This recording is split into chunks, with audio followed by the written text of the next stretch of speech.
Bonsoir à toutes et à tous, bienvenue sur Cinéwatch, comme tous les mercredis soirs à 22h, presque 22h, un peu plus que 22h, mais voilà, on a essayé de faire de notre mieux, on a essayé d'être à l'heure, on y est presque. On a du monde en plateau aujourd'hui, alors Nicolas Rieux, je pense que les gens te connaissent quand même plutôt bien. Oui, a priori jusque-là tout va bien. Et puis avec nous, on a quand même du beau monde, il faut le dire, Thomas Périllon, bonjour, du Bleu du Miroir si je ne dis pas de bêtises. Exactement.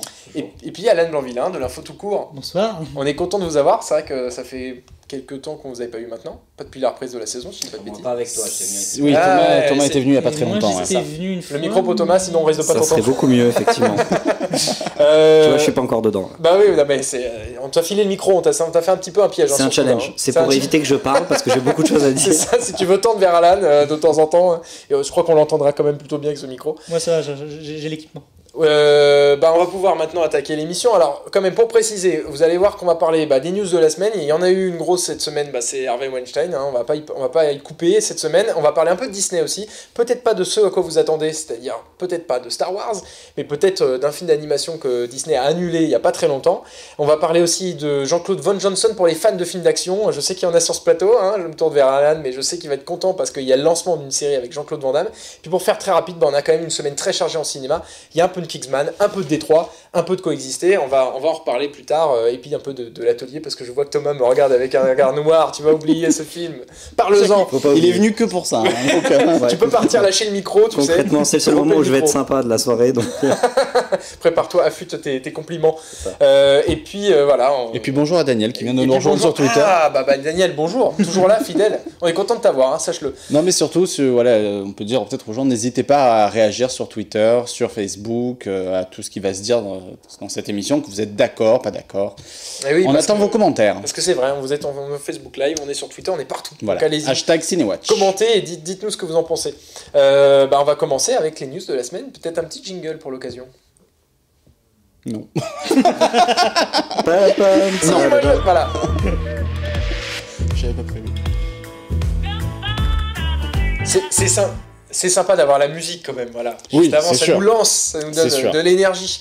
Bon, alors un sujet un petit peu moins rigolo quand même, faut le dire, c'est l'affaire Weinstein qui un peu truste l'attention des médias aujourd'hui, mais bon, depuis quelques jours maintenant, il y a le producteur Harvey Weinstein, pour faire très court, qui est accusé d'harcèlement sexuel par beaucoup d'actrices avec qui il a, je dirais pas tourné, mais travaillé au fil des années. Ça fait 30 ans maintenant qu'il y a un secret qui est gardé à Hollywood, mais pas très bien gardé, étouffé on va dire par Hollywood et par beaucoup de...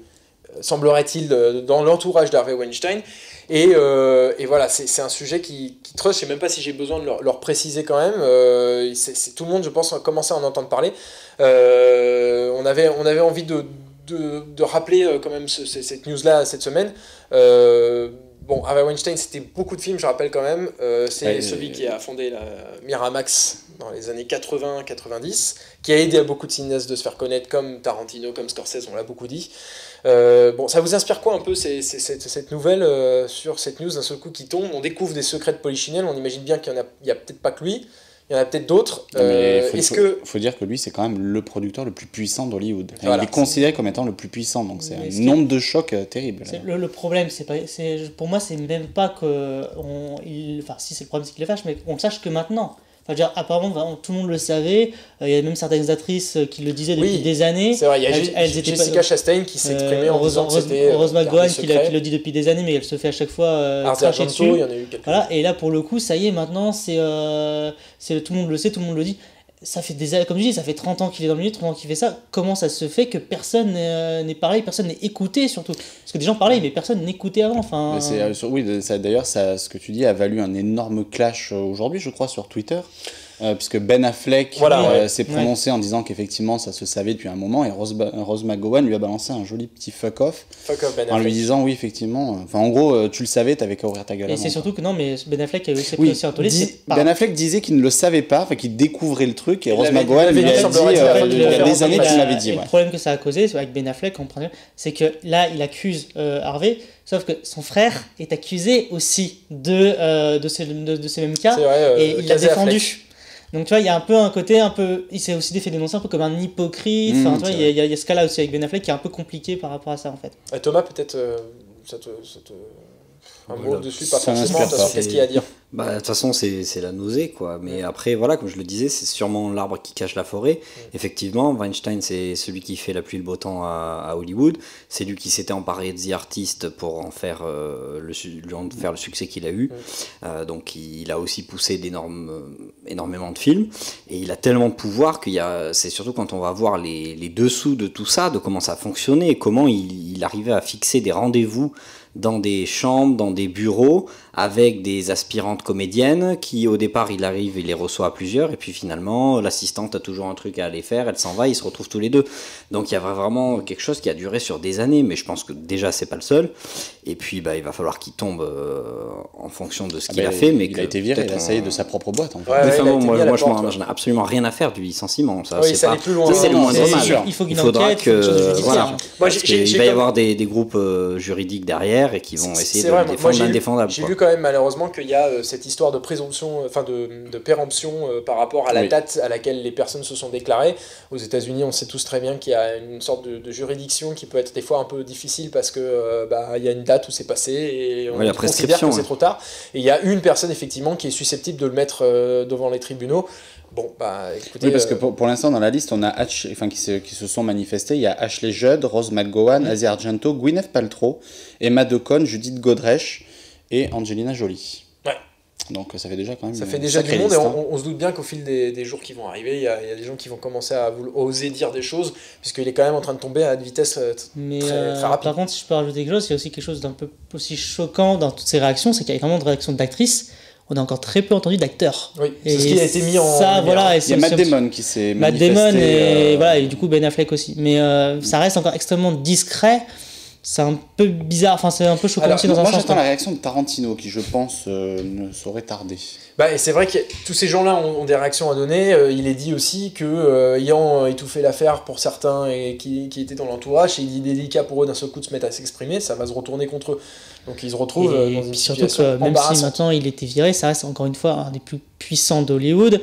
Il a les contacts, du coup c'est aussi une sorte de pression, il fait jouer aussi la pression, enfin il n'y a pas de... Bon, on va en tout cas pour l'instant on a quelques éléments qui tombent, c'est sûr que c'est toujours un peu une aberration de découvrir ça, mais voilà, on verra ce qui se passe, commentez, dites-nous ce que vous en pensez. J'ai l'impression qu'on est sur BFM. Oh là là, mon Dieu, non mais bon, c'est vrai qu'il fallait en parler quand même, fallait le dire. Il fallait faire des... alors rien à voir sur l'autre news de la semaine, on est dans l'univers de Disney. Ah oui, c'est vraiment le grand écart là. C'est vraiment le grand écart, on passe vraiment dans un autre univers. Le plus puissant d'Hollywood après le producteur. On ne sait pas ce qui s'y passe. Non, il faut le dire. Donc il y a eu l'abandon. Nicky est accusé d'harcèlement. Le type qui balance l'info. Je n'ai pas d'info. Ça ne sert à rien de me demander. M'envoyez pas de Twitter. Je ne sais pas. Je ne sais rien sur Disney. J'ai pas de connaissances là-bas. En revanche, ce que je sais, c'est qu'il y a eu l'abandon d'une adaptation. C'était Jacques et le haricot magique qui devait être adapté par Nathan Greno et Meg Le Fauve qui étaient les scénaristes sur Réponse. C'était un peu le projet original de Disney qui devait lancer pour si je ne dis pas de bêtises en regardant mes petites notes, Thanksgiving 2020. Voilà. Donc ça s'appelait Gigantique. Ça s'appelait Gigantique et ça devait orchestrer la rencontre au XVIe siècle d'une sorte d'apprenti conquistador qui se retrouve à vouloir conquérir un petit peu le royaume et il n'y arrive pas et il atterrit dans les nuages et dans les nuages il rencontre une sorte de princesse des nuages qu'on voit un petit peu sur les images, c'était des images préparatoires, des artworks, et du coup ça laisse Disney orphelin à la fois d'un projet original et ça ne permet pour eux de ne proposer que des suites, à savoir donc Wreck-It Ralph 2, Ralph Breaks the Internet et La Reine des Neiges 2, les deux en 2019. Moi, ma question, c'est est-ce que ça cacherait pas justement de la part de Disney une sorte de manque d'inspiration ou une peur peut-être de faire des projets originaux, même si là c'était déjà adapté d'un conte, et de se reposer finalement sur des franchises où on est sûr que ça va fonctionner, quoi. Il se repose clairement sur le passé, parce que dans tout ton petit listing, tu as aussi oublié de parler, tu l'avais fait tout à l'heure avec nous, mais de tous les films live action, toutes les adaptations. Oui, j'en ai pas parlé, on a eu la loi de la jungle, le livre de la jungle, pardon. La loi de la jungle, c'est très différent. Et puis voilà, là on va voir Aladdin, on va voir les Rois Lions, on va voir à peu près, ils ont tous été cités. Mais donc Aladdin, au final, parce qu'il y a le film de Kev Adams, c'est plus important. À la 2, c'est pas le même. Donc oui, effectivement, il se repose sur ses lauriers. Je sais même pas si c'est qu'il se repose sur leurs lauriers, mais il y a un vrai une vraie carence créative actuellement, et faire une suite à déjà 2 films assez moyens, voire mauvais pour La Reine des Neiges, je suis désolé mais c'est un massacre. Donc faire un 2, c'est vraiment, voilà, c'est comme quand ils font Planes avec en spin-off de Cars, qui déjà n'est vraiment pas une marque forte. Non. Qui a une cible assez restreinte. C'est vrai que là, on n'est pas... heureusement qu'ils font rentrer de l'argent de l'autre côté, mais bon, c'est vrai que c'est pas... Oui, Alan, pareil, c'est même bilan pour toi. Bah oui, mais après, je trouve qu'ils tentent quand même des trucs originaux, c'est surtout sur leur live, au-delà de leur adaptation, comme on en disait. Du coup, il y avait Poursuite de demain, là, il va y avoir un raccourci dans le temps ou du temps, mais le problème, c'est qu'ils font tous des bides. Donc, on comprend aussi la position de Disney, qui est c'est mine de rien, le studio, on va pas se mentir, le plus puissant en ce moment, de vouloir cartonner à tout prix. En même temps, ils ont une hégémonie, ils veulent la garder. Après, il faut voir aussi comment ils ont vendu John Carter et Tomorrowland. Tomorrowland, pourtant, qui était très bien, il a été pas du tout vendu. Donc, on peut pas leur dire, les pauvres, le film marche pas s'ils n'y croient pas déjà à la base. Donc, si vous y croyez pas, le faites pas. Mais tant qu'à faire, quitte à y aller, surtout pour un film qui était franchement pas mal. Nicolas, c'est pareil, toi, tu penses? Tout à fait. Bon, cela étant dit, on attendra de voir parce qu'ils ont annoncé qu'il y aurait un film malgré tout en 2020, donc peut-être que finalement ce sera un film original qui prendra la place et c'est juste une question d'arrêt de créativité sur celui-ci. Dernière news de la semaine, voilà, pour les fans de films d'action, il y a Jean-Claude Van Damme qui revient sur le devant de la scène dans une série Amazon. Ça fait déjà 1 an que l'épisode pilote était sorti, ça s'appelle Jean-Claude Van Johnson, dans lequel Jean-Claude Van Damme, pour faire très court, joue son propre rôle, mais joue aussi sa vie double, celle d'un agent secret travaillant pour... la CIA ou le FBI, je ne sais plus, je ne suis plus bien sûr. En tout cas, ce qui est sûr, c'est qu'il y en a le teaser. Alors, on va vous le montrer. Il n'y a pas vraiment de choses à montrer au son, mais par contre, de faire entendre au son. À l'image, bon, voilà. C'est toujours dans la même idée que cette série qui avait été lancée dans le pilote, à savoir que Jean-Claude Van Damme se moque de lui-même. Le premier pilote, moi, je l'avais vu il y a 1 an, ça me paraissait très peu original, et ça me paraissait surtout manquer de fantaisie. Il faudra voir ce que ça donne dans une série complète. Parce que bon, Jean-Claude Van Damme, c'est un personnage un peu à part dans l'univers des arts martiaux. Nico, toi, t'attends ça, toi, ça te donne envie? Franchement? Ouais, franchement. Pas spécialement. Ouais. J'y jetterai un œil, mais ça m'est égal. Il y a autre chose dans les séries qui t'intéressent. Oui, c'est ça. Je suis pas spécialement fan de Jean-Claude Van Damme, quoi. Il y a Alan, peut-être, qui attend alors cette moi, série. alors pour le coup, la série m'intéresse pas du tout, mais effectivement, pour Jean-Claude Van Damme, je regarderai au moins le premier épisode. Pour la nostalgie, ça reste Jean-Claude Van Damme. Après, voilà, par contre, si c'est nul, j'hésiterai pas. Si c'est nul, Jean-Claude Van Damme, il en a fait. Ouais, voilà, c'est ça, des bidons, il en a fait. J'en ai absolument rien à faire. Vraiment, bon, écoutez, si vous voulez pas que je me sente tout seul, ou que Alan se sente tout seul, et peut-être dites-nous que vous avez envie de le voir, ou que vous n'avez pas envie de le voir, comme ça vous allez rejoindre l'équipe de Périllon-Rieux. Voilà, c'était pour le tour pour l'instant de la semaine. On va pouvoir maintenant attaquer le box-office comme on fait chaque semaine, parce qu'il y a des films qui sont sortis la semaine dernière, et on va voir ce que ça donne. Transition chaque fois.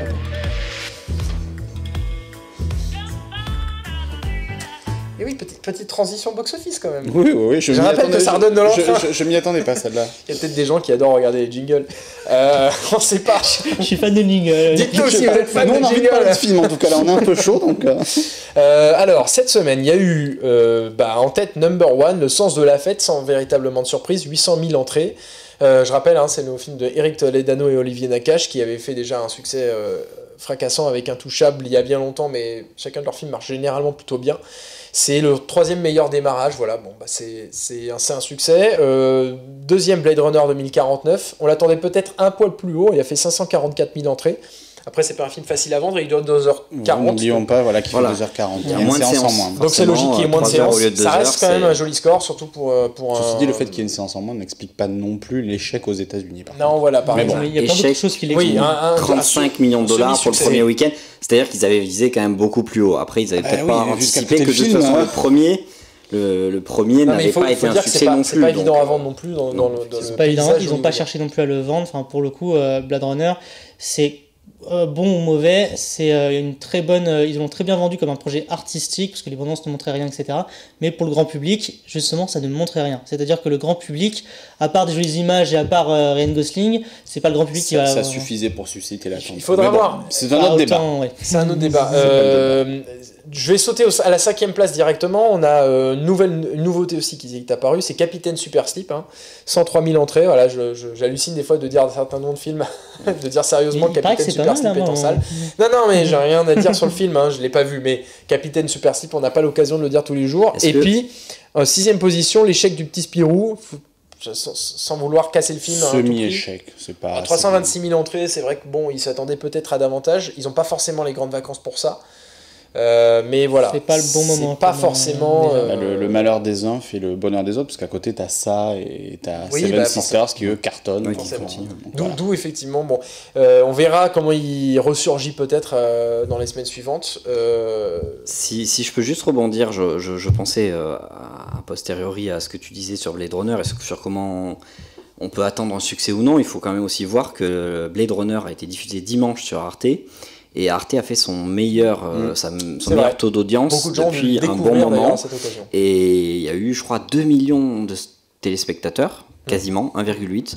Donc ça montre quand même qu'il y a de l'amour pour ce film, et peut-être que les gens vont pas se précipiter justement parce que 2h40, parce qu'il faut trouver un moment pour aller le voir. Ça peut marcher sur la durée. Sur la durée, voilà. Après, c'est clairement un film qui divise, qui a divisé, vous en avez parlé la semaine dernière, mais il y a quand même il y a de quoi faire, il y a quand même... Bien sûr, c'est un blockbuster un peu atypique, quoi qu'on en dise, c'est sûr qu'il suivra peut-être pas les règles habituelles où ça s'effondre. Après, si je peux me permettre, juste, en fait, du coup, tu dis que c'est par rapport à un amour pour le film, ou c'est peut-être plus simplement que les gens ne l'aient peut-être pas vu. Il y a énormément de gens qui n'ont pas vu le 1 et qui l'attendaient pour voir le 2. S'il n'a pas fait aussi un gros succès en mercredi, c'est que justement Blade Runner ils l'ont diffusé après la sortie du 1, enfin du coup après la sortie de 2049. S'il avait diffusé le dimanche d'avant, peut-être qu'il aurait fait un peu plus d'entrées. Après, est-ce que les gens ont aimé le film ou pas? Ce sera à voir la semaine prochaine. Voilà, on le verra en deuxième semaine. Suivez Cinéwatch la semaine prochaine, on vous dira où il en est. Pour information, quand même, Nikos Terakis commente dans Facebook, et il y a un fan de toi, je crois, Thomas, puisqu'il dit il est en place le Thomas, je reconnais le style, avec un petit pouce. Salut Nico. Voilà, c'est bien ce que je me disais, tu devais le connaître. Je vais essayer d'être à la hauteur. Et sur Twitter, on a Doug qui réagit, lui, sur la chute de Weinstein, et qui dit qu'effectivement, à juste titre, c'était un des derniers à Hollywood à défendre un certain cinéma indépendant. Donc finalement, c'est peut-être l'industrie hollywoodienne qui va souffrir de cette histoire. On va peut-être parler des films de la semaine. Les films de la semaine. Ce serait peut-être temps. Les films de la semaine, alors est-ce qu'on se permet un petit jingle? Alors peut-être que Benjamin Vincent, qui est notre réalisateur derrière, va enchaîner tout de suite et va pas se lancer dans un jingle. Là, c'était utile d'en mettre un. Mais on va. Est-ce que tu nous en mets un? Est-ce que tu nous en lances un? Non, on reste sur la suite. On enchaîne tout de suite. Voilà les films de la semaine. Et en tête, on va commencer avec Kingsman, le Cercle d'Or de Matthew Vaughn, qui est la suite de Kingsman premier du nom, qui était sorti en 2015, qui avait été un vrai succès. Je rappelle quand même 405 millions de dollars à travers le monde. Voilà. Un succès un peu inattendu pour un budget qui n'était pas fracassant, et forcément ça a donné des envies de suite à un réalisateur qui n'a pas l'habitude de faire des suites, c'est Matthew Vaughn. On va peut-être regarder la bande-annonce et on va pouvoir revenir vers vous tout de suite pour en parler, et peut-être que vous allez nous dire quelque chose sur ce film. Eggsy, I saw in you what someone once saw in me, something that can't be taught, the makings of a Kingsman. Being a Kingsman is more than the clothing we wear or the weapons we bear. It's about being willing to sacrifice for the greater good. I hope you're ready for what comes next.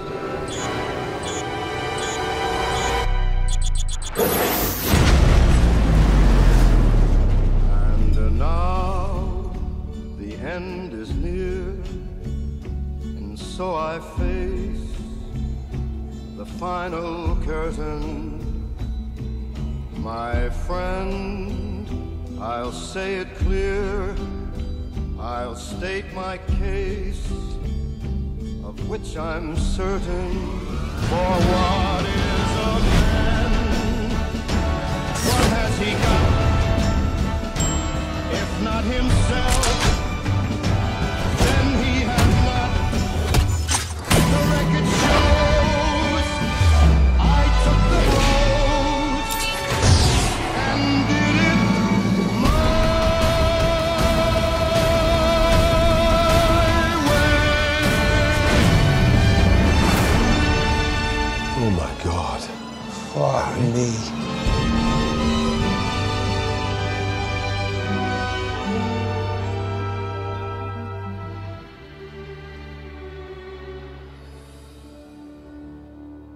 Alors, Kingsman 2. J'ai l'impression qu'il n'y a pas que des fans à cette table de ce film. Je ne sais pas par qui commencer. Qui a envie de se lancer sur ce film? Peut-être Thomas. Thomas, je sais que tu es tout chaud de la salle. Tu l'as vu il n'y a pas très longtemps. Moi, je l'ai vu tout à l'heure à cause de vous. Oui. Je vais pas dire grâce à vous, mais à cause de vous. T'es gentil, je suis allé le voir tout à l'heure aussi à cause de lui. Voilà, c'est ta faute. Merci. J'assume, mais dites-moi du coup ce que vous en avez pensé. Sincèrement, il faut que je sois honnête. Le premier, je n'avais déjà pas aimé. Pour moi, le premier film avait peut-être le mérite d'être un petit peu surprenant, même si pour moi, je compare ça à de la junk food. C'est-à-dire que tu vas manger un cheeseburger, sur le moment ça te coupe la faim, mais très très vite t'as de nouveau envie de manger quelque chose d'un petit peu plus consistant et d'un petit peu plus rassasiant. C'est quand même donc non, moi je trouve ça assez horrible, mais bon, Non, mais on a des blockbusters d'action basiques toute l'année. Il y avait quand même un style, il y avait quand même quelque chose qui apportait un peu d'originalité. Sur le premier, moi je trouve aussi. C'est-à-dire, il y avait une sorte d'irrévérence, un peu quelque chose qui voulait un peu s'amuser des codes. Parlons-en justement de l'irrévérence, parce que je pense que ça c'est le gros problème, autant du 1 que du 2, mais dans le 2 c'est encore pire, parce que de toute façon déjà il a plus d'idées dans le 2. Mais en gros, Vaughn essaie de se prendre pour un mec subversif, il pense qu'il est subversif, mais en fait il fait l'apologie de la violence, et il prend la femme comme un objet, qui est juste une potiche, ou alors carrément un vagin. Parce que ça, je sais même pas comment personne ne bloque là-dessus, mais il y a un passage de 10 minutes où tout l'enjeu est est-ce qu'il va mettre un doigt à l'intérieur du vagin d'une nana qu'on ne prend même pas la peine de présenter à part en 2-3 secondes. Une fois que c'est fait, que le méfait est accompli, c'est terminé. Puis on lui donne 2-3 scènes quand même, on va dire non, mais je sais pas si je peux faire ça. Mais pas parce qu'il va mettre un doigt à une nana, mais parce qu'il a quand même une copine, donc du coup, est-ce que j'ai le droit de faire ça? Enfin bref, moi je trouve ça assez révoltant. Au niveau de l'écriture des personnages, c'est très très triste. Franchement, on ajoute des guests. Vous avez vu, Julianne Moore, elle fait ce qu'elle peut pour essayer d'être il y a la réunion entre Julianne Moore et Jeff Bridges. Et on a du Jeff Bridges, on a du Channing Tatum, on a des choses comme ça qui n'ont aucune valeur ajoutée, franchement. Channing Tatum en botte de cow-boy, normalement ça devrait le faire, mais c'est pas Soderbergh qui dirige. Channing Tatum, paraît-il que c'est juste pour l'introduire parce qu'il sera dans la suite. Mais le problème c'est que c'est toujours pareil, c'est pas forcément. On introduit Channing Tatum parce qu'il va être dans la suite. On fait un enjeu, franchement ça dure les 3/4 du film autour de Colin Firth mort. Eh ben non, il est pas mort, il a plus de mémoire. Alors comment on fait pour lui faire retrouver sa mémoire? Ça y est, il a retrouvé sa mémoire. C'est mignon le joli toutou. Attention, je sens que ça spoil là dans le voilà. C'est dans la bande-annonce. Je n'en dis pas plus. Donc non, franchement honnêtement ça avait déjà pas grand intérêt, mais alors là quand en plus on est juste dans des choses gratuites, purement gratuites, franchement moi je décolère pas depuis que je suis sorti de la salle. Je trouve ce film abject, en plus d'être pas très très beau. Fort. Alors avant de passer la parole à Alan, on a Doug qui nous dit Kingsman 2, la suite d'un film punk et anticonformiste qui devient un produit de consommation pré-mâché, ça s'appelle un échec. C'est dit. Alan, je crois que tu as peut-être... Est-ce que tu pourrais y apporter quelques lumières ou pas du tout? Plus mitigé dans le sens que je suis tout à fait d'accord que le scénario il y en a pas, les acteurs il y en a pas, ils sortent plein d'acteurs, on sait pas ce qu'ils font là, ils ont 2 minutes à l'écran et merci, au revoir. Enfin ça n'a aucun intérêt. Par contre, dans le style, les scènes d'action, ça fait toujours son petit effet, c'est toujours divertissant. Voilà, il y a quand même énormément de cinéma popcorn, et c'est pas le pire. Après, clairement, par contre, moi qui avais beaucoup aimé le 1, le 2, non. Enfin, c'est vraiment comme c'est une suite, ce qu'on appellera une suite hollywoodienne. On va faire beaucoup plus en pensant que ça va faire mieux, mais non, le plus ne fait pas forcément le mieux. Et... Qu'est-ce qui pourrait expliquer ça? Parce que Matthew Vaughn, a priori... Il a les coups des franges pour faire ce qu'il veut, surtout que c'est un cinéaste qui sait pas je pense forcément qu'il l'a bâclé. Je pense qu'il avait bâclé son truc. Tu as dit tout à l'heure qu'il n'avait pas l'habitude de faire des suites, il n'aime pas faire des suites. Il a dû avoir un gros chèque, tout simplement. Voilà, et je pense qu'ils ont surtout voulu battre le fer pendant qu'il était chaud. Finalement, le 2 arrive assez vite par rapport au 1. Oui, 2015. Et ça a été profondément bâclé, ce truc. La preuve que c'est quand même un produit, entre guillemets, de producteur, c'est le casting qu'il y a pour vraiment 2 minutes à l'écran. Enfin, c'est juste... Passons Channing Tatum qui à la limite introduit le 3, il sera introduit dans le 3, etc. Mais que ce soit Alberic, que ce soit Jeff Bridges, que même Julianne Moore. Alberic, j'avais oublié, c'est tragique. Ah mais c'est ça, ils ont tous 2 minutes. Et puis le retour de Colin Firth, parce que du coup tout le monde l'avait adoré dans le 1, mais là qui revient, je ne spoilerai pas, mais sous un prétexte le plus bidon du monde. Non mais c'est dramatique là, quand on nous explique comment il a été ressuscité. C'est magique. C'est magique de conneries. C'est magique de conneries. Lamentable quoi. Mais je sais pas si les mecs quand ils ont écrit ça sur le scénario, ils ont dit les gens vont y croire, mais parce que c'est même pas drôle. En fait, c'est pas crédible et c'est plus gênant. Mais ce problème-là est pour moi un des problèmes récurrents du film, c'est que j'ai l'impression qu'à chaque fois En fait, j'avais l'impression d'être dans un très mauvais James Bond. Et à chaque fois que le scénario est dans une impasse ou que les scénaristes ne savent pas comment faire avancer le truc, ils nous sortent une ficelle grossière au possible du style... ça va être du style, voilà, on est coincé, on est dans une scène, on sait pas comment faire. Oh, mais attends, j'ai le gadget qui fait que le deux ex machina classique. Voilà, je veux dire, et c'est ça tout le temps. Les mecs, ils ont tout le temps le gadget qui va faire ci, qui va faire ça, qui va faire ça. Dans un James Bond, ça passe. Là, on a vraiment l'impression que c'est juste pour débloquer un scénar qui fait que s'enfermer lui-même dans des voies où il sait pas où aller. Et par contre, le point où je suis pas d'accord avec toi, c'est les scènes d'action. C'est-à-dire que les scènes d'action sur le premier, je trouvais qu'effectivement la réal était assez virtuose. Là, la virtuosité, pour moi, elle a complètement disparu. Elle a été... En fait, elle s'est évaporée sous le montage. C'est-à-dire qu'il y a un montage qui est hystérique. Oui, je pense qu'il y avait un épileptique qui était derrière la table de montage. C'est charcuté à mort, du coup, on ne profite pas du tout de la virtuosité des scènes. Non, la première scène, mais c'est une horreur absolue. C'est insupportable. Franchement, je te maudissais. Je me suis dit, punaise, 2h15, ça. Attention, j'ai pas réalisé le film. Mal aux yeux. C'est long. Je te charrie. Tu viens de le dire, c'est long. N'oublions pas que c'est long. Très long. Et puis, voilà. Et puis, franchement, vous parlez, donc tu as cité le mot virtuose, je pense que tu t'emballes, mais dans le deuxième, s'il y a de la virtuosité dans quelque chose où c'est que du numérique, et du numérique pas très très beau, 100 millions de dollars de budget, on aurait pu faire un petit effort, et là, sincèrement, franchement, c'est vieux avant d'être sorti. Moi, ça va très mal vieillir. Une dernière question, mais finalement, ce qui était un peu au cœur de ce nouveau film-là, ça avait l'air d'être le mélange entre les États-Unis et l'Angleterre, avec ce côté flegme britannique qui était dans le premier, peut-être conservé, ça se voit pas ça. Bah non, parce qu'il traverse l'Atlantique et ça y est un peu, mais le mélange est un petit côté western. Surtout qu'en fait, c'est tout simplement que les cow-boys, entre guillemets, ils sont absolument pas exploités du tout. Enfin, à part Pedro Pascal un peu, mais tous les autres, ils font que passer. En fait, c'est juste un prétexte pour effectivement les faire traverser la Pedro Pascal avec son lasso laser, là. Non, mais on part dans un délire, mais ça devient... Mais porte nawak ce machin. Enfin, Bon, mais le problème, c'est que c'est porte... Ah oui, ce que j'allais dire, le premier était déjà quand même pas mal porte nawak. Oui, mais le premier, c'était porte nawak drôle. Puis il y avait la surprise. Là, c'est porte nawak, mais pas drôle. Donc, c'est toujours ça quand on veut essayer de reproduire un succès surprise et ça bloque. Je reviendrai vers l'esprit de Gauthier qui nous dirait regardez quand même le film, voilà, allez voir, faites vos propres avis, mais bien sûr il y a un côté fun et efficace. Fun non, efficace. Je pense que tu passes pas à part pour ça, mais tu passes pas un moment abominable. Enfin pour moi c'est pas abominable, tu trouves énormément de défauts au truc, mais bon on va peut-être vous donner en tout cas envie d'aller voir d'autres films cette semaine d'abord en priorité, j'entends. Si en tout cas vous avez vu Kingsman, dites-nous via Twitter, hashtag Cinewatch, pardon, hashtag Twitter. C'est trouvé dans Twitter. Et donc il avait l'impression d'être devant Inspecteur Gadget, il me dit. Ben voilà, c'est ça. Inspecteur ou Spy Kids, un petit mélange. Inspecteur Gadget et Spy Kids. Un peu comme c'était gênant, là c'est pareil mais avec un super casting. Bon, franchement, honnêtement. Si jamais vous avez d'autres avis, que vous avez envie de défendre le film, dites-le nous. Nous on va maintenant passer sur un autre film. On va vous parler de Détroit de Catherine Bigelow. Pas du tout la même ambiance. On est dans les années 60, donc 1967. C'est des émeutes qui commencent à émerger à Los Angeles, si je ne dis pas de bêtises. Et Catherine Bigelow, qui est la réalisatrice du film, qui avait fait, je le rappelle, Zero Dark Thirty en 2012, ça remonte maintenant. Et Des mineurs. Et Des mineurs en 2009, s'intéresse à cette histoire. On va peut-être regarder la bande-annonce et on va pouvoir en parler tout de suite.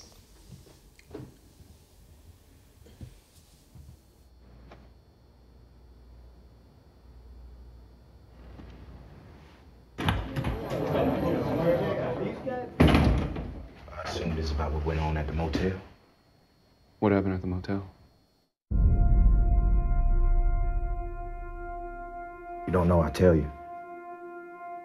I was working security by Wisconsin, and on Tuesday night, we heard gunfire coming from the area near the Algiers. Police was there. There was a lot of shooting. When I went in there, 3 kids have been killed. No. So they were killed right before you got there. Sir. You carry a .38, right? A revolver. Do you carry a revolver? I do have a .38. You ever shoot anyone? I didn't do it. Police. Oh, here we go. Here in Detroit, a city of war, violence continues. We've made state police and National Guardsmen available. I'm declaring a public state of emergency. It's a war zone out there. They're destroying the city. Police! I'm just going to assume you're all criminals. You don't talk about this to anyone ever. You understand? This city has problems, but change is coming. I told you what I saw. I'm trying to help here. They're kids. What's the matter with you? They're gonna kill us, man. I need you to survive the night. Survive the night.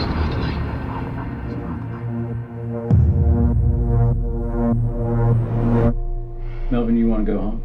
Yeah. What happened at the motel? Qu'est-ce qui s'est passé au motel? Alors, effectivement, j'ai parlé de Los Angeles pour les émeutes, pour le contexte historique, mais c'est à Détroit que le film se déroule, puisque ça s'appelle Détroit. Alors... C'est vrai que ça avait commencé à Los Angeles, et puis ce sont des émeutes ce sont des émeutes qui ont débuté à Los Angeles, qui se sont propagées ensuite dans tous les États-Unis. Mais ce qui intéresse Bigelow, c'est dans Détroit. C'est Détroit. Alors, je vais me tourner vers Thomas, peut-être. Thomas, est-ce que tu as envie de nous dire ce que tu as pensé de ce film, quand même, le retour d'une réalisatrice très attendue? Oui, bah c'est vrai qu'il y avait de très très bons échos des États-Unis. Et puis, bon, quand même, Catherine Bigelow, moi je suis pas un grand fan, mais il faut quand même lui reconnaître un vrai talent dans la mise en scène, dans la capacité à mettre en image des séquences immersives. On se souvient de Démineur, que je trouve assez inégal, mais dans les séquences où il doit aller déminer... pour faire son travail, quoi. Oui. Voilà. Il n'y a pas de déminer. Ouais, non, voilà, j'avais pas de complément. C'est difficile d'éminer des mines, quoi. Voilà. Bon. Donc, non, on sentait vraiment la pression. Pareil pour Zero Dark Thirty, la dernière demi-heure est étouffante. Ouais. Donc voilà, je l'attendais dans un film complètement abouti, et avec un tel sujet, pour moi, c'était du pain béni. Et en fait, je trouve qu'elle passe complètement à côté de son film. C'est assez frustrant, parce que la mise en scène est très bien, mais scénaristiquement, je trouve qu'il y a des mauvais choix qui sont faits. C'est-à-dire que tout ce qui est... Elle traite le drame un peu comme un fait divers, et quand elle reste en surface parce qu'elle utilise la violence policière, le racisme qu'il y a au sein de cette police, comme un ressort du thriller. Et au final, il n'y a pas de message politique, il n'y a pas de prise de recul, et c'est juste un vulgaire thriller avec... ce moment où il va falloir survivre à des policiers qui sont des grands méchants. Et ce personnage de Will Poulter, je trouve c'est un peu la gangrène du film. Ça fait qu'on passe à côté de ce qu'il y avait à raconter, surtout dans l'Amérique actuelle, où il y a justement de plus en plus de bavures, dans l'Amérique de Trump, où on veut séparer les communautés. Je trouve qu'il y avait beaucoup mieux à faire, et du coup j'étais assez déçu. Et puis c'est très très long, ça aussi. 2h30. Est-ce que quelqu'un peut peut-être nous rappeler très rapidement, parce que le film s'intéresse quand même malgré tout à une sorte de huis clos, si je dis pas de bêtises. On y suit surtout. Il y a trois parties. Ouais. Il y a 3 parties. Est-ce que peut-être on peut nous donner, pour les gens qui ne connaissent pas Détroit, les grandes lignes? La première partie contextualise un peu les choses, c'est-à-dire qu'on est effectivement à Détroit.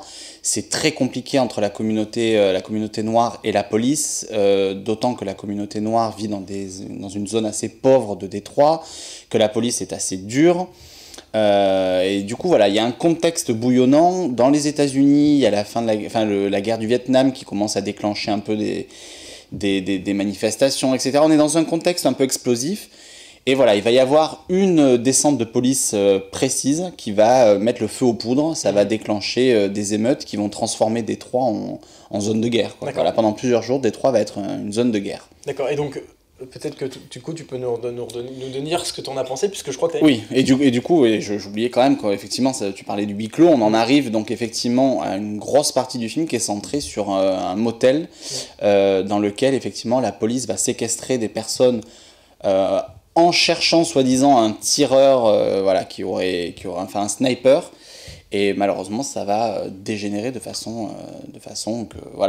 qui est assez tragique, et que Bigelow après raconte toute cette partie-là. Moi je suis pas d'accord avec Thomas. Moi je trouve ça au contraire absolument extraordinaire. C'est un immense chef-d'œuvre, un drame aussi puissant qu'actuel. En fait, je suis en train de dire exactement ce qu'il y a sur l'affiche. Oui. En fait, oui, c'est pas mal, hein. C'est une affiche typique un peu. Ah ouais, celle-là, elle est très. C'est une critique entière, quoi.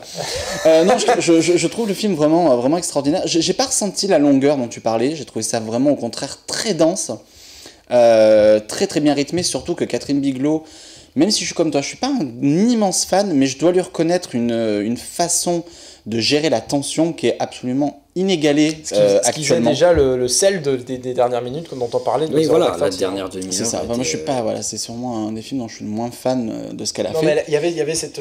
Mais voilà, elle a un sens du montage, un sens de la réalisation, enfin de la mise en scène, je veux dire, pour gérer la tension, qui est absolument exceptionnelle. Et dans ce film-là, moi, j'ai ressenti vraiment une lourdeur, une tension qui était terrible de la première à la dernière minute. Je trouve que la contextualisation est très très bien.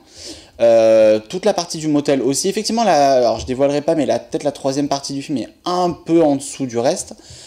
Là où je suis d'accord avec toi, c'est qu'effectivement, on sent clairement qu'elle a voulu faire un film qui résonne avec l'actualité d'aujourd'hui. Ça parle des tensions donc, entre la police et la communauté noire, des tensions... du racisme, etc. Quand on voit ce qui s'est passé à Charlottesville encore récemment, on voit vraiment que son film s'ancre dans une réalité et veut s'en faire l'écho.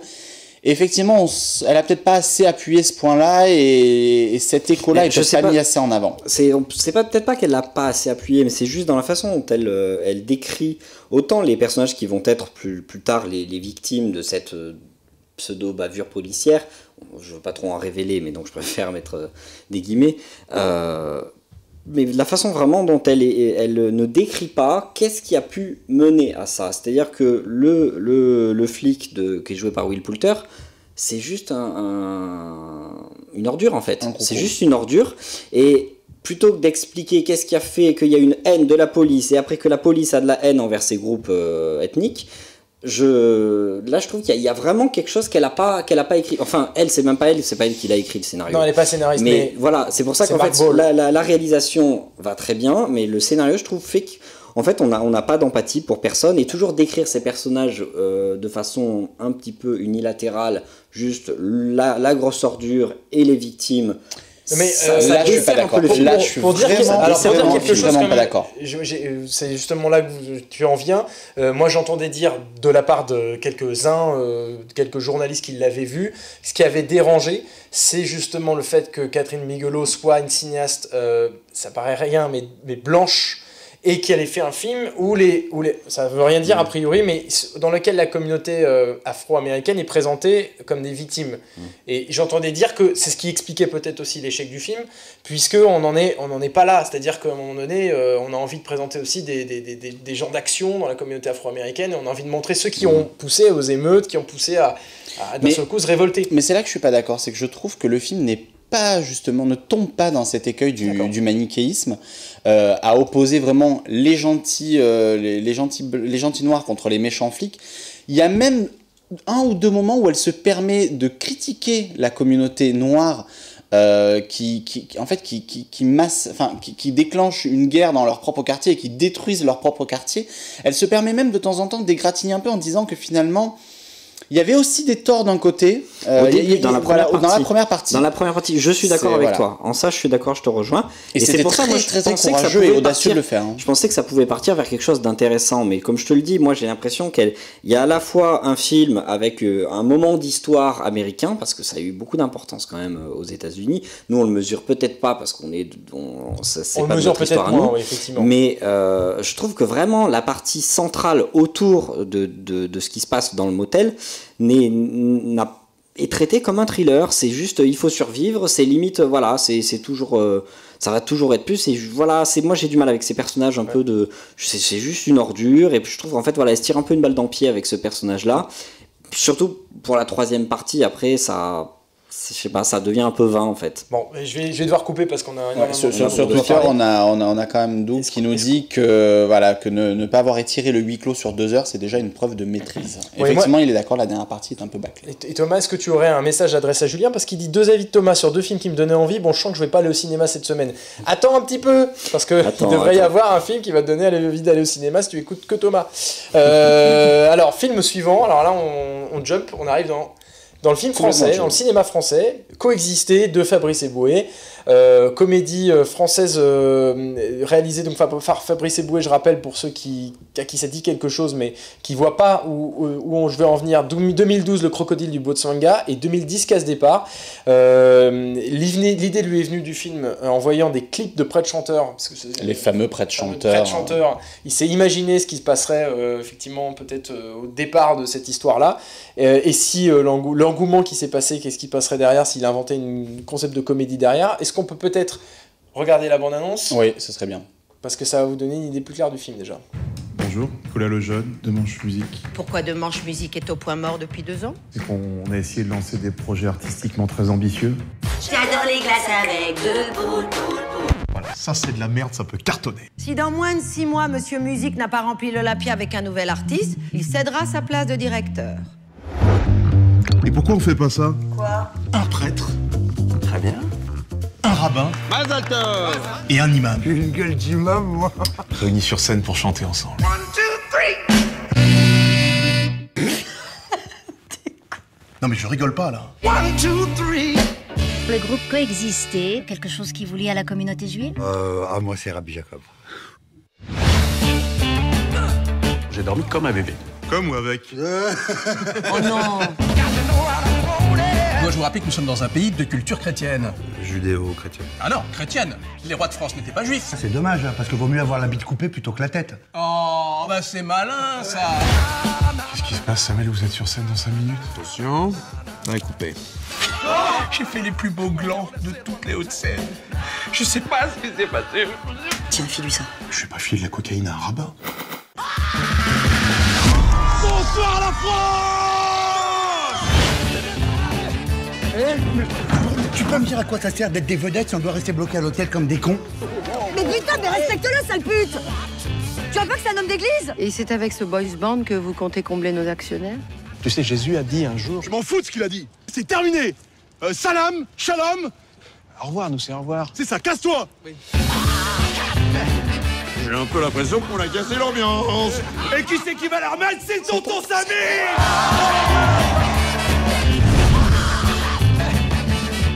Alors, il y a Fabrice Eboué qui déclarait justement qu'on disait beaucoup qu'il y avait de la censure. T'allais dire Fabrice Eboué qui nous dit sur Twitter. Il nous dit sur Twitter, non, et s'il veut nous rejoindre sur Twitter, on est ravis. Non, il disait effectivement qu'il y avait beaucoup d'artistes qui disaient qu'on n'avait plus la possibilité de faire des films comme on les faisait avant, et qu'il trouvait que c'était plutôt les artistes qui s'autocensuraient. Est-ce qu'il a eu bien fait de ne pas s'autocensurer lui-même et de faire ce film-là, Coexister? Alan, t'en penses quoi? Alors moi je suis tout à fait, j'étais vraiment pas emballé au début et ça a été une excellente surprise parce que mine de rien, même si Fabrice Eboué est vraiment pas reconnu pour sa subtilité, mine de rien il a un côté, voilà, il s'auto-censure pas, il ose. Et moi ça me manque un peu ces comédies qui osent un peu rentrer dedans, qui vont contre le puritanisme. Le mec il te balance des trucs sur la religion, enfin justement les chefs religieux entre guillemets qui se vannent entre eux, c'est génial. Il te balance, voilà, t'as tous les clichés y sont, mais en même temps c'est fait avec beaucoup de tendresse et énormément de second degré. C'est-à-dire qu'on s'attache quand même beaucoup aux personnages, beaucoup à leur petite bande. C'est rythmé et vraiment pour le coup tu rigoles de bout en bout, et ça c'est vrai que pour moi c'est une comédie qui en a pas l'air, mais honnêtement qui est vraiment réussie et qui change un petit peu des Danny Boone et compagnie. Voilà, pour pas ne citer. Avant que Thomas enchaîne, je voudrais juste répondre toujours à Doug qui nous suit. Ouais. Rien qu'à l'abondance de Coexister, je retrouve les blagues de qu'est-ce qu'on a fait au bon Dieu. Non merci, tu te trompes lourdement, ça ne ressemble pas du tout à qu'est-ce qu'on a fait au bon Dieu. C'est l'opposé complet. Thomas, alors toi c'est qu'est-ce qu'on a fait au bon Dieu? T'as promis? Je l'ai pas vu et ça m'intéresse pas. D'accord. À toi Nico. Pardon. Oui, moi je rejoins Alan, pour moi c'est vraiment la comédie de l'année en fait. S'il y a une comédie française à aller voir cette année, c'est bien celle-là. C'est délicieusement trash, c'est très impertinent, comme disait Alan, il se permet des vannes, mais on se dit mais waouh, ça fait plaisir qu'un mec se permette, qu'un mec est vraiment... Il en revient pour moi un peu à l'esprit des Coluche, des Proches, etc. C'est-à-dire on peut rire de tout. Il y a un moment, il faut avoir le recul pour rire de tout. Et lui, il rit de tout. Et effectivement, c'est toujours avec tendresse. Et surtout, c'est toujours respectueux. C'est-à-dire, même s'il se permet des vannes extrêmement trash, il y a quand même du respect derrière. Là, c'est vraiment. C'est pas qu'est-ce qu'on a fait au bon Dieu, ou mine voilà. de rien, il y avait du second degré, mais on sentait qu'ils y pensaient aussi beaucoup. Quoi. C'est marrant parce que j'ai l'impression que les gens perçoivent ça comme qu'est-ce qu'on a fait au bon Dieu. Peut-être que là, il y a une difficulté à exprimer dans la promotion parce que Nico Sterakis nous dit aussi qu'avons-nous fait au bon Dieu version chorale. Ouais, non, alors vraiment non, pas voilà. du tout. Hein. C'est vraiment, ça n'a rien à voir avec ce qu'on a fait au bon Dieu. On est vraiment dans de l'humour hyper trash, hyper impertinent. Voilà, c'est du Fabrice Eboué, quoi. C'est le sniper qu'il était à la télé, etc. C'est pas du tout de la comédie populaire lourdingue pour TF1. Les crocodiles de je sais plus où là, plus Casse Départ, c'était affreux. Casse Départ, je trouve ça drôle. J'ai du mal à Casse Départ avait un VO des trucs quand même. Et puis trash, c'est bien d'être trash sur les communautés religieuses parce que il faut un certain courage pour attaquer certaines communautés, pour s'attaquer soi-même si on en fait partie. Mais après, il se fait aussi plaisir pour l'homophobie, par contre, dans ses sketchs. Donc, du coup, moi, j'ai du mal. Je trouve pas ce garçon très subtil. Donc, j'ai du mal à. Il l'est pas. Mais... Il l'est pas, mais pour moi, il n'y a pas de méchanceté chez lui. C'est vraiment une envie de rire de tout. C'est de la dérision. Et le film. Voilà, le film marche là-dessus. Et surtout, chose très rare pour une comédie française, le film est drôle de la première à la dernière minute. Et le rythme est soutenu. Ouais. Tu t'arrêtes jamais. Et pour le coup, voilà, ce qui est bien, c'est que il n'y a pas de prise à partie, il n'y a pas de côté les catholiques, les juifs ou les musulmans, c'est chacun en prend pour son grade, tous à la même enseigne, et pour le coup c'est vraiment coexister, et c'est surtout le rire ensemble en fait, et ça c'est vraiment pas mal. Quoi. Ouais. Oui, parce qu'il y a vraiment ce message derrière. Tu peux pas malheureusement laisser trop les discussions partir, parce qu'il y a encore plein de films cette semaine, mais voilà, maintenant vous êtes au courant, c'est pas qu'est-ce qu'on a fait au bon Dieu, allez le voir, et faites-vous votre propre avis, et si vous avez trouvé que c'était qu'est-ce qu'on a fait au bon Dieu... Oui, puis merde, quoi, pour une fois qu'on a une bonne comédie française... c'est un peu dommage de pas y aller. Alors le film suivant, lui, c'est pas vraiment une comédie. Mais c'est aussi du vivre ensemble. L'atelier de Laurent Cantet. Je rappelle pour ceux qui ne connaissent pas Laurent Cantet ou qui le connaissent mais ils ne savaient pas en entendant son nom ce qu'il avait fait, c'était 2008 Entre les murs. Hein, c'est là où effectivement on l'a, je dirais pas découvert, mais le grand public peut-être l'a découvert. Palme d'Or, Foxfire 2013, 7 jours à la Havane ensuite, un court participation à ce film-là choral, et Retour à Ithac en 2014. Il revient un petit peu dans l'univers auprès des jeunes comme il avait traité dans Foxfire et Entre les murs. Thomas, j'ai envie de te donner la parole parce que je sais que tu as envie de défendre ce film. Ouais, je l'ai vu à l'époque du Festival de Cannes et j'y repense encore et je trouve vraiment ce film absolument fascinant. Il y a une intelligence dans le propos, dans ce qui se dit entre les lignes. Tu peux nous rappeler juste les grandes lignes. Rapidement, comme on n'a pas vu la bande-annonce. Donc Marina Foïs, elle interprète une écrivaine qui dirige, qui modère un groupe d'écriture de jeunes qui sont là pour se réinsérer professionnellement. On va voir les images, juste derrière pour information. Voilà. Et donc du coup, ça va être un moment où on va voir tout ce qui est autour de la créativité. Je trouve qu'il y a un message extrêmement positif qui n'est pas juste sortez les violons. Autour de cette jeunesse, on a l'impression que les jeunes de maintenant, ils ont plus de valeur, ils savent pas réfléchir, ils s'intéressent que aux jeux vidéo bourrins, etc. Et il a vraiment ce mérite de justement, comme tu disais sur Détroit, mais d'écrire des personnages qui sonnent vrais et puis il y aura pas d'angélisme, c'est quand même qui va quand même leur permettre des fois des emportements, il va y avoir des propos des fois, mais qui traduisent bien les mots de cette jeunesse-là. Et c'est une jeunesse qui est confrontée à des choses. Franchement, honnêtement, on est quand même une génération, nous et puis les générations qui vont arriver, où on va vivre dans des conditions peut-être même moins bonnes que les générations précédentes.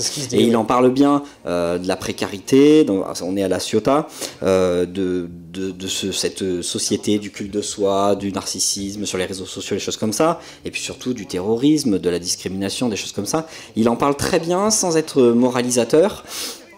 Il bouscule les certitudes, et puis voilà, ce qui est très intéressant, c'est qu'il y a une tension qui va arriver dans le groupe. On le voit, le jeune là qui écrit quelque chose de très très fort, qui va perturber les autres, qui va les révolter. Il y a un trouble qui va naître dans le groupe. Et après, il va y avoir même un trouble avec elle se décrit comme une bobo, même parisienne, qui arrive, qui voit ces jeunes comme ça de cité. Donc c'est vraiment une allégorie du groupe, trouver sa place, même si on n'arrive pas complètement à s'y inscrire dedans. Et puis pour terminer, pour pas développer trop, le message essentiel, c'est que Kanté rappelle à quel point la culture et l'éducation, ce sont deux choses essentielles dans notre société pour être les meilleurs remparts à l'exclusion et à la violence. D'accord, moi ça m'avait donné déjà envie d'aller le voir à la base, mais c'est vrai que c'est vrai que comme bon, voilà, si vous avez eu envie suite au discours de Thomas d'aller le voir, dites-le nous aussi. C'est vrai que c'est un film dont les critiques ont pas mal célébré. D'ailleurs, ils sont assez unanimes finalement. Ça a remporté. Et puis il a été, tu l'as pas dit, mais juste petit plus, il a été aussi coécrit avec Robin Campillo, qui est le réalisateur de 120 battements par minute, qui a eu déjà quand même son petit succès. Et voilà, il y a vraiment une belle osmose, autant dans la troupe de comédiens qu'à l'écriture et à la mise en scène. Et vraiment très bien, ça serait dommage de passer à côté. Moi personnellement, tu disais tout à l'heure la meilleure comédie de l'année. Moi, pour moi, c'est mon film préféré français cette année. D'accord, bon bah maintenant vous savez ce que vous pouvez aller voir. En tout cas, Nico, tu sais ce que tu peux aller voir. Alors, il a écrit, cela étant dit... Il y a d'autres choses, Voilà, il y a d'autres choses. L'autodérision permet de justifier, de tout dire pour un rire. Alors on est plutôt sur coexister, donc voilà. On peut pas revenir trop dessus. Il y a d'autres films. Numéro 1 de Tony Marshall, ensuite ça c'est...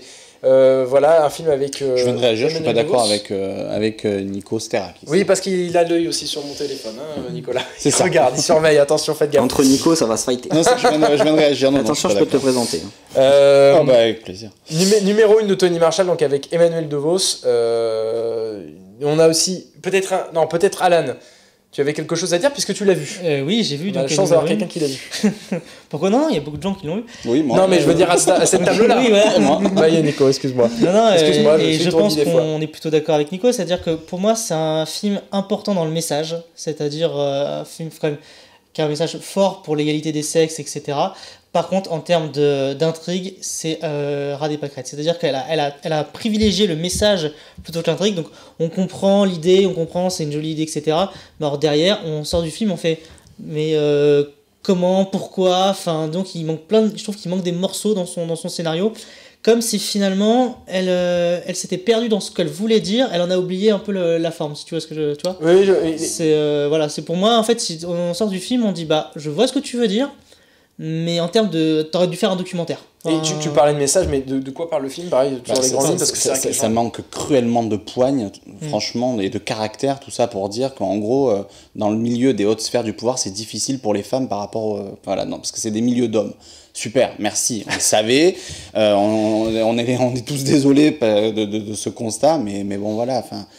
Quitte à enfoncer une porte ouverte comme ça, autant y aller avec un peu plus de caractère. Et là, Tony Marshall, elle est quand même... Il n'y a aucune tension. Hein. Du début à la fin, là, tu fais OK. Est-ce que c'est pas un peu le cas de l'autre film dont on a noté la sortie, c'est L'école buissonnière de Nicolas Vanier.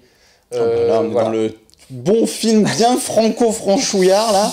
Alors, forcément, il rigole un peu. Sébastien pour les vacances. Ce que j'adore, c'est un film réalisé en Sologne par Nicolas Vanier. L'affiche. C'est beau. Un film réalisé en Sologne. Maintenant, on précise, c'est réalisé un film réalisé dans la Creuse par Martin Scorsese. On n'a pas la possibilité d'y aller, mais on a très envie. Il y a l'école buissonnière pour aller voir la Sologne. Ouais, voilà, c'est ça. Aller visiter la Sologne avec l'école buissonnière. Bon, c'est vrai qu'on est moqueur, mais ça nous avait donné effectivement un peu cette impression. Alors, moi, en tout cas, j'ai pas vu le film, mais quand j'ai vu la bande-annonce, j'avais l'impression effectivement que c'est un film très sépia. Dispensable. On va sauter très vite dessus. Il y a aussi un film qui s'appelle La Passion Van Gogh. C'est de Dorota Kobiela et Hugh Welshman. Et ça, pour le coup, on en a beaucoup parlé puisque c'était au Festival d'Annecy, ça avait été énormément remarqué. Est-ce que peut-être Nicolas, tu peux me dire et surtout expliquer aux gens quelle est la particularité de ce film? Alors, c'est une pure merveille. C'est construit comme une enquête, donc c'est extrêmement haletant. C'est l'histoire d'un personnage qui doit remettre une lettre au frère de Van Gogh qui s'est suicidé. Et en fait, il va, au fur et à mesure qu'il va rencontrer des gens, etc., pour atteindre sa destination, il va remonter un peu le fil de la dernière année qu'a vécu Van Gogh. Et c'est une plongée passionnante dans cette dernière année vécue par Van Gogh. Le suspense est extraordinaire. Et surtout, donc, c'est le premier film qui a été entièrement peint à la main. Ça a nécessité un boulot monstre, plus de 90 peintres, etc. Et c'est d'une beauté visuelle exceptionnelle. Et en plus, c'est vraiment passionnant. C'est vrai que moi ça me rappelle un peu la technique de rotoscopie qu'on a déjà vu ailleurs. Je vais en citer un qui me vient comme ça, c'est Oscar Darkly de Linklater. Oui, Linklater. Celui-ci a vraiment été peint à la main, c'est-à-dire c'est ça la grande différence. Tiens, ouais, chaque plan a été peint à la main, c'est un travail colossal et le résultat est non seulement beau, mais en plus le film est vraiment génial. C'est vraiment un bijou d'animation. Thomas, tu voulais dire un mot dessus? Non, mais moi j'ai très envie de le voir, j'ai pas pu parce que les projections presse étaient assez limitées. Et moi j'aime beaucoup Van Gogh, j'ai pu visiter le musée il y a pas très longtemps et donc du coup ça donne vraiment envie d'en savoir encore plus parce qu'il y a vraiment des mystères autour de tout ce qui lui est arrivé ces dernières années. On a dit beaucoup de choses, on en sait certaines, on n'en sait pas d'autres. Donc je suis vraiment curieux d'aller voir. Alors, il y a encore un autre film français toujours qui s'appelle La quête d'Alain Ducasse, de Gilles de Maistre, qui est un documentaire sur un homme qui est un grand cuisinier, Alain Ducasse. Le plus grand cuisinier du monde, qui a été suivi pendant 2 ans, je crois. Qui a été suivi pendant 2 ans. Personne ici ne l'a vu, mais si jamais vous l'avez vu, dites-nous ce que vous en pensez. Et puis, je crois que Miss Bobby disait que c'était un film extrêmement émouvant et que Alain Ducasse était très très très touchant dans le film. Bah voilà, pour tous ceux qui en tout cas sont sensibles à ce sujet-là, n'hésitez pas à aller le voir. On en a encore 2. Alors il y en a un qui paraît événementiel, mais je sais qu'ici il n'est pas très apprécié. C'est Lego Ninjago, le film. Peut-être Alan, tu peux nous en dire un mot? Alors, si vous voyez l'aspect mercantile des précédents films Lego, bah là c'est poussé à son paroxysme. Sauf qu'en plus c'est pas drôle du tout. C'est prévisible à mort. Alors, on a les images derrière qui passent. Est-ce que c'est aussi hystérique que les précédents? Parce pire. Que moi, c'est pire parce que ça se passe au Japon, donc ça reprend les codes télévisuels du Japon. Tu vois très bien à quoi je fais référence. L'enfer. C'est du Power Rangers, Ninjago, Et puis c'est beaucoup plus enfantin que les autres, il n'y a plus du tout ce côté irrévérencieux, un peu impertinent et tout, là c'est vraiment un film pour enfants. Et puis ils te rabâchent la morale. Enfin, la morale ils te la disent dès la première minute, et puis là après t'es parti pendant 2 heures, t'es reparti, c'est vraiment... il a été bâclé à mort les vannes et tombent à plat, très mauvais. C'est visuellement tu comprends rien, enfin c'est illisible, il n'y a vraiment rien de... Bon, vous savez ce qu'il ne faut pas aller voir cette semaine au cinéma, ou si vous devez privilégier peut-être pas celui-là en premier. On aimerait bien finir sur une petite bonne note, c'est Taxi Sofia. Ouais, moi j'aimerais terminer par Taxi Sofia, qui est un film bulgare de Stéphane Komandarev. C'est une radiographie de la société bulgare actuelle. C'est perçu à travers c'est un drame avec des tonalités de thriller, un film choral qui suit plusieurs taxis qui commente ce qui vient de se passer dans la journée, c'est-à-dire un homme qui a tué son banquier, qui essayait de lui extorquer de l'argent. Et le film est vraiment, vraiment, vraiment très intéressant, passionnant, très humain. C'est une belle réussite et c'est un film à voir. C'est une petite pépite à voir. Bon, maintenant, vous savez, avec tous les films dont on vous a parlé, ce qu'il faut voir, ce qu'il ne faut pas voir en priorité. Merci beaucoup Thomas, merci beaucoup Alan. Merci Nico. Merci à toi. Merci à Benjamin Vincent qui fait la réalisation derrière. Et pour vous pouvez retrouver cette émission en replay. Benjamin est un grand fan de Guy Lux. Ça fait longtemps qu'on l'a pas dit. C'est vrai qu'on l'a oublié de le dire, mais n'oubliez pas que Benjamin est un grand fan de Guy Lux. C'est ça. Et si vous êtes fan, suivez-le sur Twitter, ça serait quand même vous pourrez retrouver l'émission en replay sur le Facebook, vous pouvez le partager. Et puis n'oubliez pas de nous retrouver, non pas la semaine prochaine, mais dans 2 semaines, on sera là, fidèle au poste. Oui, pas d'émission exceptionnellement la semaine prochaine, malheureusement. Mais ça ne mange pas de pain de le dire. Allez voir La Belle et la Meute. Ça sort la semaine prochaine et c'est un pur chef-d'œuvre. Allez voir La Belle et la Meute. Merci beaucoup. À bientôt. À bientôt. On a plus de jingle. On a arrêté. On les a tous utilisés. Je propose qu'on reste à l'antenne.